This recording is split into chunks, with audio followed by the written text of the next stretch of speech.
had a storm come through, and obviously, as you can see, it spun a small tornado, lasted pretty quick. Fortunately, nobody was hurt. We all are here, we all were safe, and you see the damage.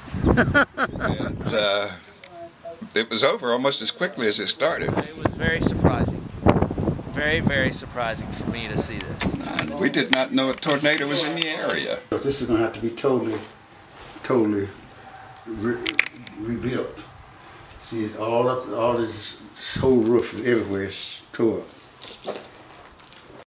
I tried to open that door to the front room, to the outside. When I opened that door, it just, like a powerful force, just snatched it out of my hand and slammed it. And that's when I knew something was the matter. So, and then all the lights went out. So I said, well, I don't know what this is. Let's get in the hall.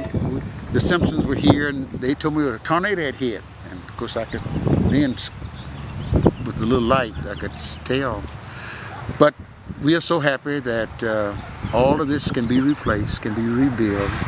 We had no idea that we had been hit by a tornado. We had no idea what was going on. But when it was over, we just praised the Lord because well, not a scratch did we have.